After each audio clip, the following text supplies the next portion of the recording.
మోసంని మరి మనం పంట కూర్చుకుంటాం. మన క్రియలను బట్టి దేవుడు ప్రతిఫలం ఇస్తాడు. మనం ఎంత చేసిండో తెలియదు, అది మనల్ని అడగడు లెక్క.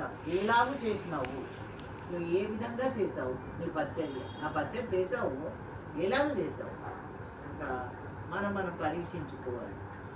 దేవుడు ఎప్పుడు కూడా వెక్కిరింపబడు, మోసపోకుడి, దేవుడు మనుషుడు ఏమి విత్తున ఆ పంటనే ఏదో శరీరాశ, ఎంతూజియాజం, మళ్ళీ అట్లా ఆ పరిగెత్తుకొని పోయి అట్లా ఇయ్యడం కాదు. ఎందుకంటే బక్సీ గారు కూడా అట్లనే బాంబేలో రోడ్ మీద మరి ఒంటరిగా ఉన్నప్పుడు ఎన్ని సువార్తలు పట్టుకొని అందరికి ఇచ్చింటాడు. అందరికి ఇస్తుంటే ఒకసారి చాలా బాధ అయిందంట. ఏంటి ప్రభా ఎవ్వరు రక్షింపబడతలేరు అంటే ప్రభు అన్నాడంట, భక్తి నువ్వు అడిగినావన్నాను, ఎప్పుడైనా ఇట్లా నన్ను పోతా అని నువ్వు ఎట్లా నన్ను మరి నీ ఇష్టంతో పోయినావు కాబట్టి అక్కడ ఎవరు కూడా రక్షింపబడతలేరు. అది మనం సువార్తను నామకార్థంగా ఇస్తే ఎక్కడైతే ఏదో ఇట్లా పంచుకుంటా పోతే కాదు. ఇతర వాళ్ళ హృదయంలో విత్తాలి. ఎప్పుడొక్క మాట చెప్తారు కదా మీరు, మరి అలాగునా మనము సేవా పరిచర్యలో ఉండాలి. దేవునికి అప్పిచ్చే వారిగా ఉంటాము. చూడండి ప్రసంగిలో అంటే ఒకరోజు పంట వస్తుంది కదా, కావచ్చు 1970 కావచ్చు 1970 బీదలను కనికరించినట్టు యెహోవాకు అప్పించువాడు. బీదలను కనికరించాలి. బీదలను కనికరిస్తే అప్పించువాడు, దేవునికి అప్పించువాడు. అంటే రియల్ లైఫ్లో కూడా మనము ఉన్న దాంట్లో నుండి ఇవ్వాలి లేని వారికి. మనకంటే తక్కువలను చూడాలి. ఎప్పుడు మనం ఎక్కువలను చూస్తాం కదా పైన, అట్లా కాదు. నాకు తక్కువనే ఉంది, నా ఇంట్లో ఉంది, అది స్టార్ ఏమంటాడు, మనీ లేదు, డిపాజిట్ లేదు, బ్యాంక్ అట్లనే పెడతా, నేను ఇంటి ఉంటాను, అట్లా కాదు. దేవుడు ఏది అడిగితే అది ఇచ్చేసేయాలి. ఏదైతే మనం కోరుతున్నాడో అదే ఇవ్వాలి.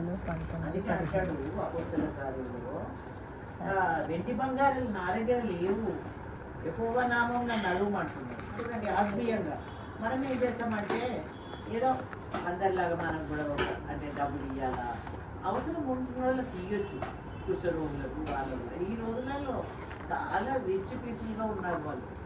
ఇంకా ఎవరికంటే వాళ్ళకు డబ్బులు ఇచ్చడం కాదు, కానీ దేవుని బిడ్డలకు ఎవరైతే సఫర్ అవుతున్నారు, ఎవరైతే నీడ్ఫుల్గా ఉన్నారు, ఎవరైతే సేవకులుగా ఉన్నారు, తిండి లేక భోజనం లేక ఎంతో కష్టపడుతున్నారు, అటువంటి వారికి ఉన్న దాంట్లో కొద్దిగా మనము సహాయం చేసేవారుగా ఉండాలి. అంతేకాకుండా మనం ఎవరికైనా ఇచ్చినా కూడా ఆత్మీయంగా కూడా విత్తనం ఉంటుంది, అప్పిచ్చినట్టు లెక్క. అంటే మనం ధనం కూర్చుకుంటున్నాం. ఒక రక్షింపబడిన వ్యక్తి నీకు కనబడితే, ఆంటీ మీ ద్వారానే రక్షింపబడిన అంటే నీకు ఎంత సంతోషం ఉంటుంది. అలా మన జీవితాలు మన ద్వారా కొంతమంది మేలు పొందాల. అంతేగాని ఏదో నామకార్థంగా కాదు, కానీ ఇది ఏదో ఏమంటారు ఎమోషన్లా కాదు, కానీ దేవుని చిత్తానుసారంగా మనము వాళ్ళు వెళ్తూ ఉన్నారు, వాళ్ళకు పుట్టివాడు అక్కడ ఉన్నాడు, మరి ఏదో ఏదైనా కాయిన్ దొరుకుతుందా అని చూశాడు ఆయన. అదే కదా భిక్షగాళ్ళం చేసి భిక్షవాళ్ళు చూసి. దానికంటే ముఖ్యంగా యేసు ప్రభువుని వారికి ఇచ్చారు. యేసు ప్రభు నామమున నడుమన్నాడు. ఆ అవసరం చదువుతాము. 3:6 అంతట పేతురు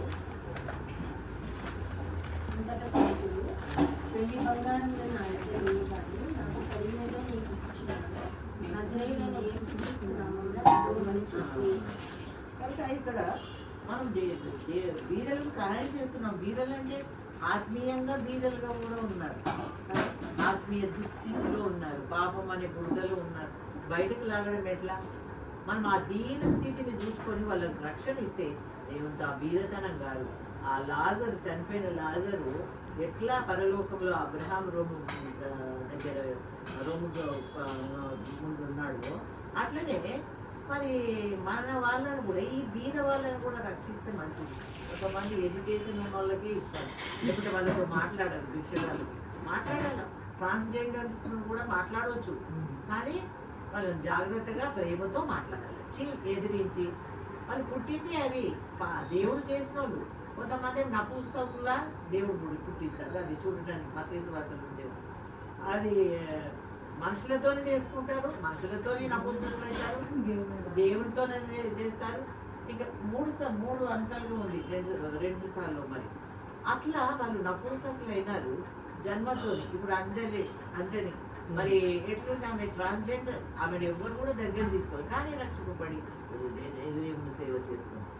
మరి వాళ్ళని చూస్తే కొజ్జులు ఇది అది ట్రాన్స్జెండర్ అంటాము, వాళ్ళని కూడా మనం ప్రేమించాలా, వాళ్ళకు కూడా వాక్యం చెప్పాలి. ఎదిరిస్తే తర్వాత సంగతి, ప్రేమతో మాట్లాడితే వాళ్ళు చేస్తారు. చీదరించుకొని పో పో పో పో అట్లా వాళ్ళ కొరకు కూడా ప్రార్థన చేయాలి, ట్రాన్స్జెండర్ కూడా. కనుక అలాగున మనము అందరూ బీదవాళ్ళు, ఆత్మీయంగా బీద స్థితి, లేకుంటే వీళ్ళు ట్రాన్స్జెండర్స్ అయినా ఎంత బీద స్థితి కదా. కొంతమంది భిక్షగాలు, అనాథలు, వాళ్ళు కూడా ప్రభు దగ్గరికి రావాలంటే మనం ఎంతో భారంతో వాళ్ళని కూడా కొంతమందిని ప్రభు దగ్గరికి తీసుకొస్తే చాలా అందరూ నా ద్వారానే కొంత ఏమంటారు 150 పీపుల్ నేను చేసినాని కాదు, వాళ్ళలో కార్యం జరిగేటట్టు మనం చూడాలి. వినే వాళ్ళకు చెప్పాలి, వినకపోతే వెళ్ళిపోవాలి. కనుక ఇలాగున మనము పరలోకంలో ధనం కూర్చుకోవాలి, కానీ భూమి మీద మనము కూర్చుకోవాలి. ఇది దేవుడు నాకు కూడా ఎప్పుడు చెప్పినట్టున్నా. నేను సండే స్కూల్ తీసుకోమని ఆంటీ చెప్పినప్పుడు అది ఇంట్రడ్యూస్ చేస్తుంది. అప్పుడే నేను కూడా కొత్తగా వచ్చాను, 2-3 సంవత్సరాలు అయినాక ఇట్లకు వచ్చినాక అది రక్షింపబడి బ్యాప్టిజం తీసుకున్నాను, వచ్చాను ఇక్కడికి. వచ్చినాక అక్క నన్ను చూసి అన్నది ఒక సండే, అమ్మ నువ్వు సండే స్కూల్ తీసుకో అని అన్నది. అంటే నేను అసలు నాకు సండే స్కూలే తెలియదు అన్న, నాకు చెప్పడానికి రాదు, మా డాడీ చెప్పుకుంటే సండే స్కూల్ ఇక్కడికి వేరు కదా అని అంటే, లేదు నువ్వు ప్రార్థన చేసుకోవాలి. పోయి నేను చదువుకున్నాను. నా కోర్సు ఏంటంటే Matthew 6. ఇంకా ధనమును ఈ భూమి మీద పరలోకమందు మీరు ధనము చూసుకోవచ్చు. ఆ విధంగా చిన్నపిల్లల పరిస్థితిలో నా సేవ ఆరంభమైంది. దేవుడు ఆ విధంగా ఆశీర్వదించాడు. నేను వెంటనే నెక్స్ట్ టైం పోయినప్పుడు కలిసినప్పుడు చెప్పాను, అక్కడ నాతో దేవుడు నాతో మాట్లాడినారని అది అందులో ఇంట్రడ్యూస్ చేసింది సంగతి.